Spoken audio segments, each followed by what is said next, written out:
Broadcasting from the business capital of the world, this is the Podcast Business News Network. Well, I got to be honest with you. When you change things in life, it can be very uncomfortable. As adults, we fear change. We like to stick with what we know and be comfortable. But when you're a child, it's even more challenging. So today we're going to talk about children and changes. When there are changes within the household, school, friends, all of that. How does that look to a child? And as a parent or grandparent, how do you navigate that? And she works with all ages, and she's an amazing psychologist. Dr.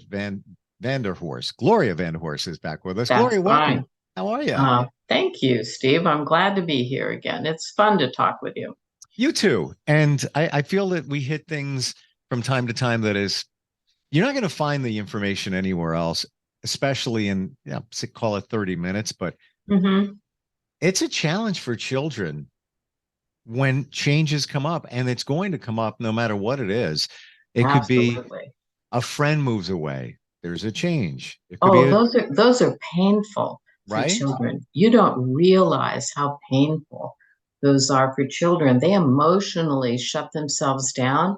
All right. So they have this little buddy that they've been playing with in the neighborhood and feeling really close to. And then the family has to up and move. You don't realize what that attachment is. Children grieve. People don't think they do, but they really do. I never thought that.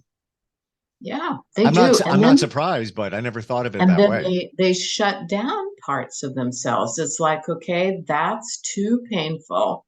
So the next person that wants to be a friend to me, I'm going to be more cautious. Right? I'm not going to go into that the way that I went into this last friendship. And so you just chip away at relationship building when you lose someone like that. It's powerful. Are children really good at doing the shutdown? Children are very good at emotional intelligence. They're brilliant. It's the only survival mechanism they have. Think about it, all right? They can't walk, they can't talk, they can't feed themselves. But reading the emotion in the world around them is their survival mechanism. They are brilliant. We lose that brilliance as we age, but they are absolutely brilliant. If you could tap into their brain and kind of get a picture or the language of what they are experiencing in the dynamics of the family around them and the society around them, they are brilliant. They know who's honest. They know who's dishonest. They know who's kind of cheating or trying to slip things by somebody else. They're emotionally brilliant. I love that fact about them. Why do we lose that as adults? Oh, the world around us lies to us. I mean, think about it. So you're a little kid and you're scared of the dark. All right. And of course, mother or father is going to tell you that it's safe. They're going to open the closet door. They're going to look under the bed, right? They don't validate your fear. It's reasonable to be afraid. All right. And I want to be curious. If you're afraid, I'm putting you to bed. All right. You're 3 or 4 and you're afraid. You have a very good reason to be afraid. And if I deny that, if I say to you, there's nothing wrong, there's no reason to be afraid, close your eyes, go to sleep, I'm telling you a lie because you have a reason to be afraid. I should be searching that out. That reminds me of an adult client that I had years ago. And we were talking about early childhood. Everybody has kind of typically a favorite toy or something like that. And so I asked him, I said, well, when you went to bed, what was your favorite comfort object? Now, you will not be able to guess this one. a wooden rifle. Wow. Think about the dynamics in that family, right? His Interesting. comfort object was a wooden rifle. That tells you a lot about what's happening in the family system. I've got to protect myself, even in the Right. sleep of the night. But you bring up some really great points, Gloria, in that we can't dismiss children when they Right, present something to us. right. And I'm first off, I'm going to say that my children have said things to me and I didn't dismiss it. I'm like, oh, okay. But they were right. Now, I don't Uh-huh, know if it was, and we can go in a different direction for a moment here, intuition or whatever. But, my daughter has said to me before, even in the last few years, that person is creepy or uh-huh, that's not a right situation. right. And face value, I'm like, I didn't shut her down. I was like, oh, okay, all right. Yeah, She was right yeah, twice, right, very on target. right. And that one in particular situation, I didn't see it. Not a bad situation, but definitely she was right. And Mhm. I should have listened, but I didn't have a Yeah, reason to listen. we do not think of emotion as an aspect of intelligence, Hmm. right? Yeah. Well, we think of accumulating information and packing information in our heads, but we don't think that our brains perceive and process subtleties that give us real clear information about the environment around us. And children know who's safe and who isn't safe. Yeah. It's really wise to pay attention to them. Yeah. And do you think it's because they're wired that way for preservation? Oh, yeah, they're definitely wired that way for Hmm. preservation. All Wow. right. Otherwise, they wouldn't be, crying and screaming when something goes awry in their orbit. And when they're They're younger, brilliant. we take it for granted, but they don't know any other. They just got triggered by something that was Right, alarming, so they react to it. right, Um, Plus, they don't have all the other distractions that we have as adults. And everybody, right, whether you believe it or not, it's been said before that everybody's intuitive. Call it your gut feeling, something right, you got it. Um, but as a child, you don't have to worry. Even an animal. right. Animals are so Animals are great at reading intelligent that energy. way too. Yeah, Hmm. because they're not paying mortgage bills. They don't have to worry about, buying food. All the other stuff that adults worry about, children and animals aren't worrying about it. They're just, Right. Now, if you want to know who to trust in your boardroom, bring your baby to work mm, and mm. pass the baby around the room. All right. The baby will give you clear, accurate information about who is safe and trustworthy. Yeah, I think that's a really great point. Or if you want to take it, bring your cat, bring your dog, Right. they'll know. Right. I don't know what it is, and I'm very humble, but I have and always did wonderful animals. They're That's sweet, great. affectionate, loving, Hmm. smart, and I just think it's my energy finds them, and I pick them out, and Absolutely. that's it. I'm the guy. I walk down the street, and the dog's walking with their owner. All of a sudden, the dog turns around and looks at me like, Hmm. hey, what's going on? And I think they're Yeah, picking up on absolutely. energy. And you should definitely trust that. Right? You I have this am. intuitive sense of who is safe and who isn't safe. It's getting That's better. valuable. It's getting better. That's that's incredibly valuable. Yeah, it's taken a long time to actually read that, but Well, you have to get in touch with it. All right. So we also have other life experiences that train us, like, we'll pick a spouse or somebody to date because we want to repair something in our earlier life. We don't realize that we're picking them for that reason, but we definitely are. Right? I have another client who picks women that will reject him. Right? He was rejected by his mother. He wants to repair that in some way. And on a conscious level, he really doesn't realize that he's picking women that will reject him. But he is spot on every time. right? He just has this laser sense of, Yeah. that person will be nice to me for a few dates and then they will start to reject me. It's because we need to repair. And if I can't discover what that repair process is for me, I'm just going to keep repeating it. This is big right here. We pivoted from one direction to another, but what you're saying is big stuff in terms of our subconscious, Right. and not just picking people, but in general. So in this, and is it also, Gloria, he's trying to repair something subconsciously, Right. but is it also the familiarity of the situation? Oh, sure. I know what to do in this situation. All Right. right. This person who is going to disappoint me, turn me down, kind of reject me, put me down, that I'm used to that. I know what that's going to feel like. I know kind of methods to protect myself, not protect myself completely, but enough that I can survive in this relationship. When someone, a woman is attracted to me who doesn't have that characteristic, right, and really wants to move closer to me, those people are dangerous to Hmm. this guy. All right. Why does she want to spend so much time with me?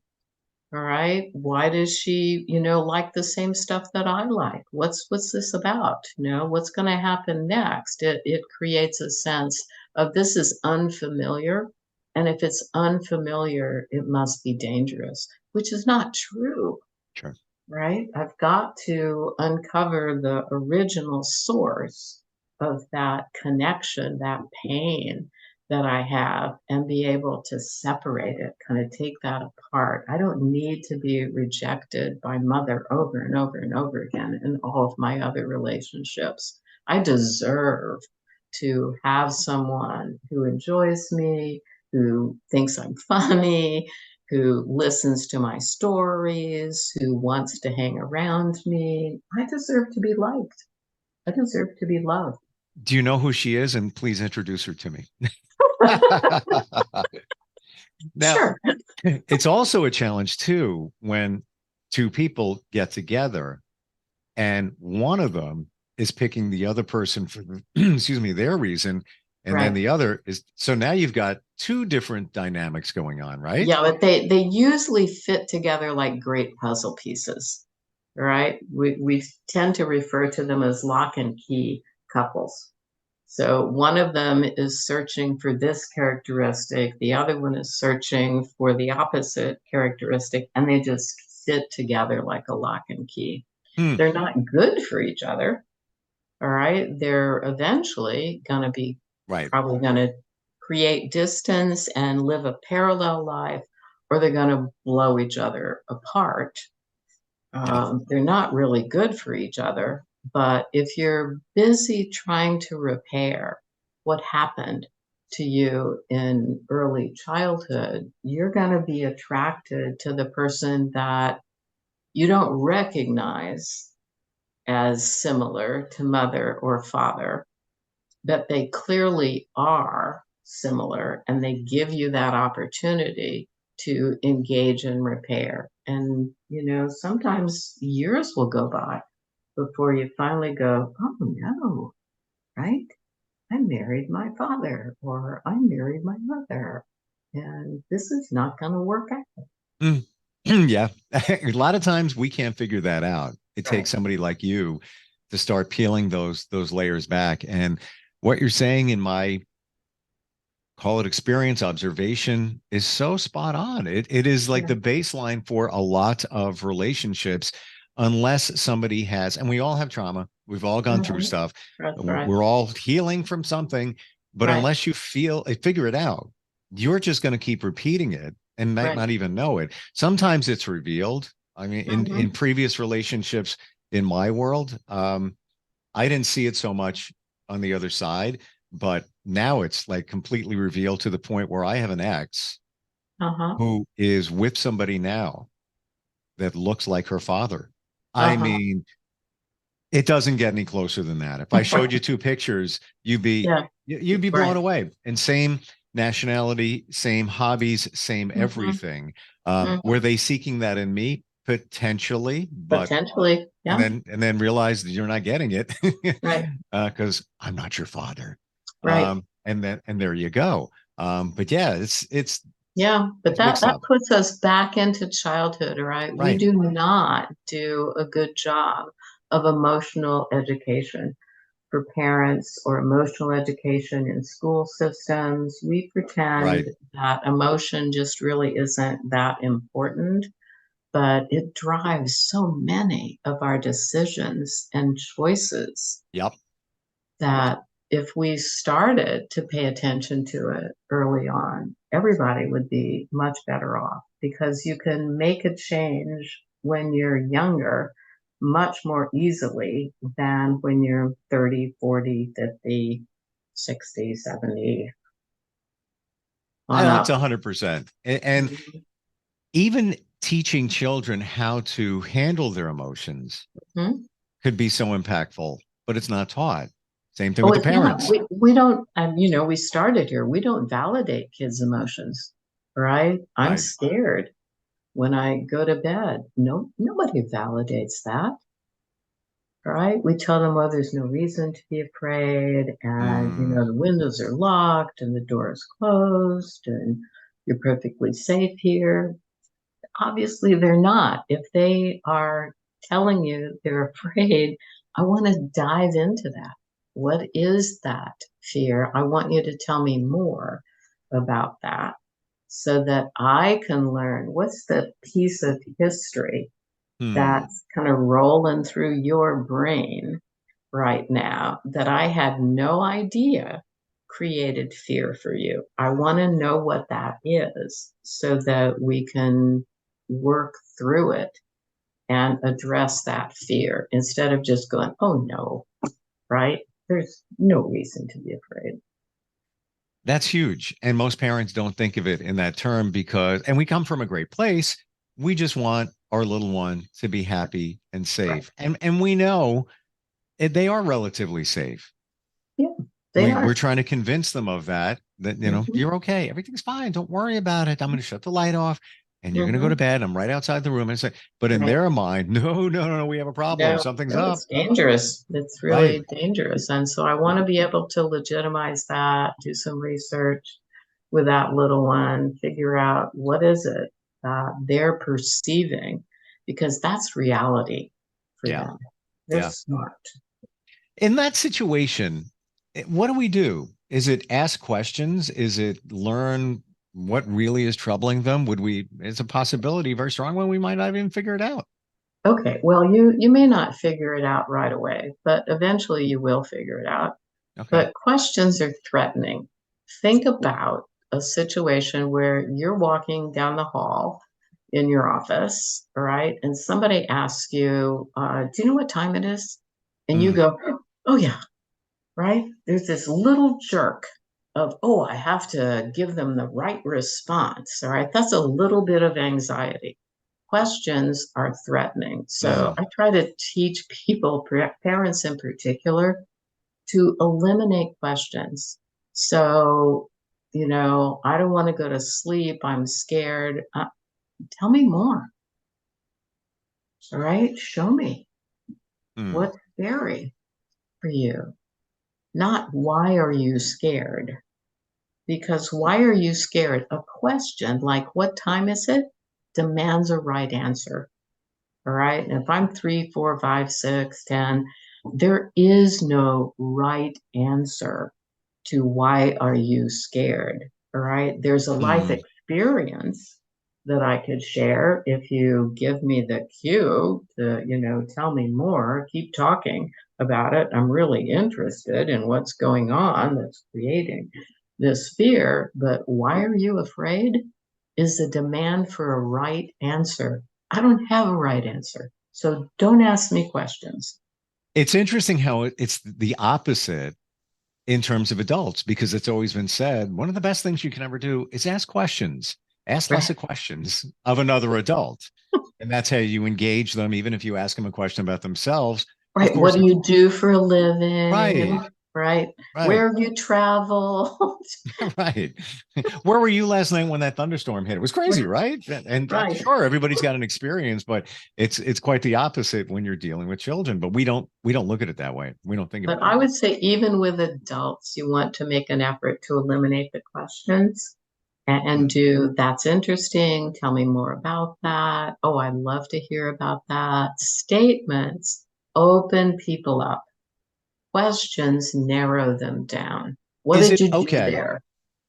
Is it okay to strike a balance and say, ask how someone feels? The word feel is so strong to say, how are you feeling about that? What are your Yeah, feelings? yeah. Tell me your feelings, Okay. right? Because it's your feelings. There is no wrong answer. There's no right or wrong answer to Right. it. Okay. But you're going to get a lot further if you can do tell me or share what you're feeling. I'm really interested in what's happening Yeah. with you. That's softer in nature. Hmm. And we still have this expectation that when you ask a question, I'm supposed to please you in some way. I'm supposed to give you something that will please you in some way. But when you make the statement, I have freedom, right? I can breathe. I can go any place I want. I care about you. I'm interested. Keep talking. Wow. We're talking. Oh, we have a couple of minutes left here about changes in children. Let's go with a move. It can Oh, happen. yeah. Yeah. Moves are fascinating because mother and father have no clue about the impact of a physical move from one house to the next. And Hmm. they typically do not really prepare a child for that kind of a move either. I'll tell you my own little story. Let's see. I think my daughter was 3 or maybe 4 when we moved from one house to another house. And when you go house shopping, you go visit different houses, right?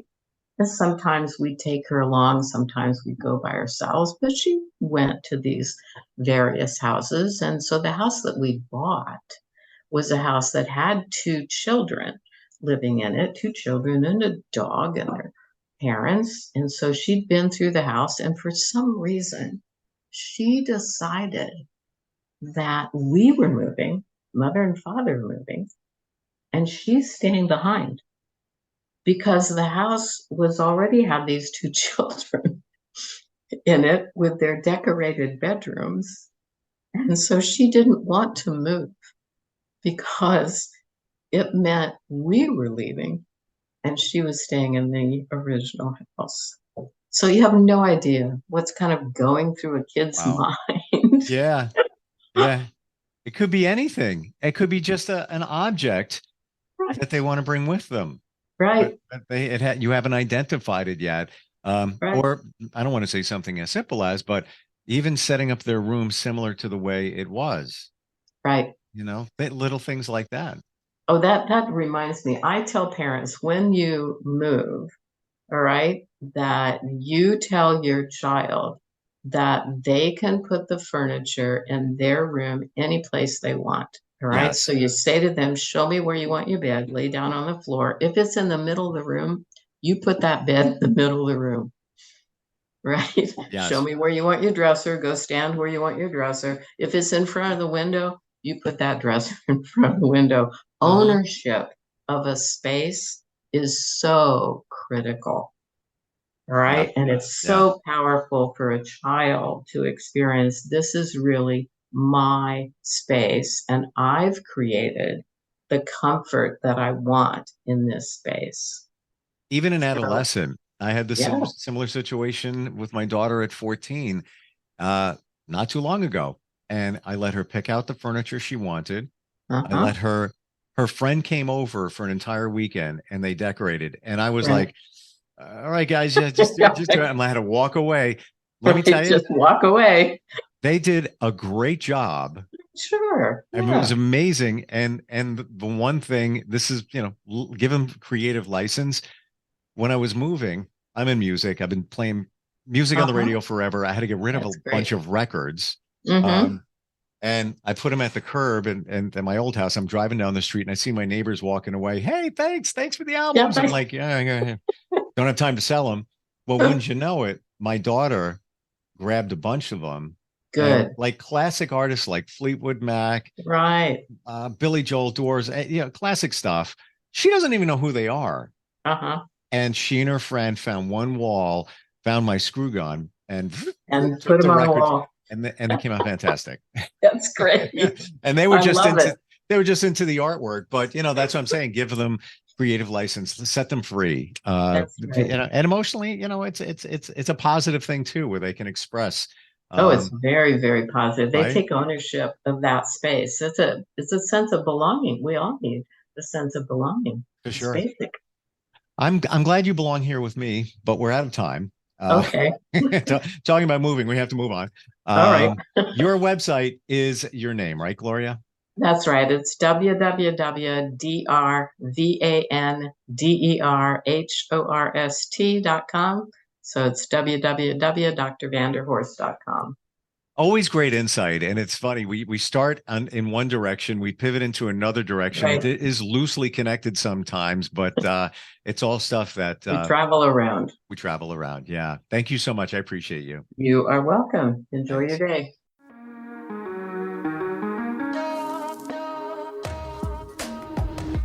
Broadcasting from the business capital of the world, this is the Podcast Business News Network.